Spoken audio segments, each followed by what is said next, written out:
बिस्मिल्लाहिर्रहमानिर्रहीम। अस्सलाम वालेकुम व्यूअर्स। इंशाल्लाह उम्मीद करती हूँ कि आप सब खैरियत से होंगे। और आज जो रेसिपी मैं बनाने जा रही हूँ, आप देख रहे हैं फतूश। ये अरबी सैलड है और बहुत ही हेल्दी और मज़ेदार सिंपल सा है। तो इसको हम बनाने की तरफ आते हैं। सबसे पहले हम इसके लिए जो पापड़ी है वो तैयार करेंगे होममेड, यानी कि मैंने आप जैसा कि देख रहे हैं खुब्ज़ लिया है। खुब्ज़ मैंने कटिंग कर किचन सीजर से इसके स्क्वायर पीसीज में इसको मैंने डीप फ्राई कर लेना है मीडियम हीट पर, प्री हीट ऑयल में।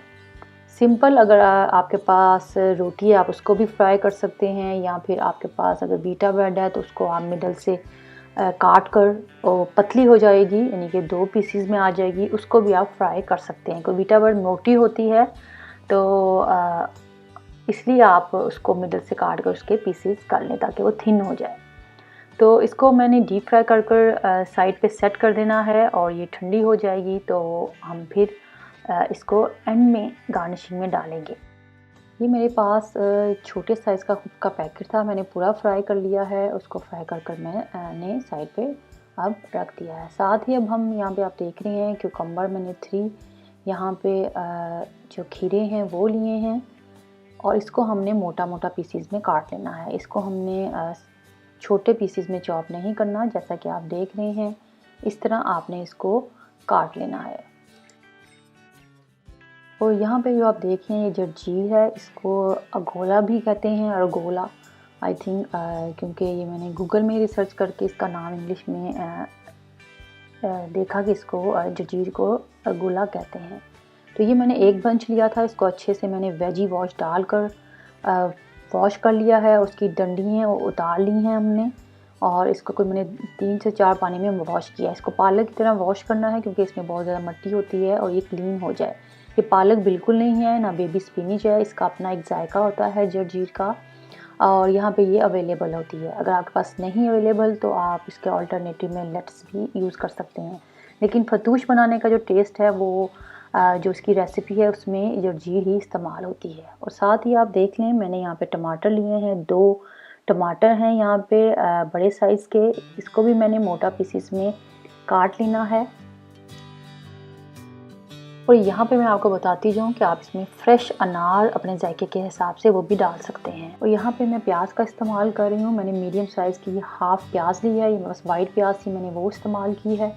आपके पास जो नॉर्मल हम इस्तेमाल करते हैं खानों में वो भी प्याज का इस्तेमाल कर सकते हैं। इसमें मैंने थोड़ा सा इनके 1/4 टीस्पून नमक डाला होएगा और इसको अच्छे से हाथों से मिक्स कर साथ ही हमने इसको वॉश कर देना है इमीडिएट। इसको रखना नहीं है, नरम नहीं करना, ताकि इसका जो कड़वापन है वो दूर हो जाए। यहाँ पे मैं 3 टेबलस्पून लेमन जूस का इस्तेमाल कर रही हूँ। 2 टेबलस्पून हमने ऑलिव ऑयल इसमें ऐड करना है। ऑलिव ऑयल ऐड करने के बाद ये जो आप देख रहे हैं मोलासिस है इसमें सॉस, वो मैंने ऐड कर देनी है 2 टेबलस्पून।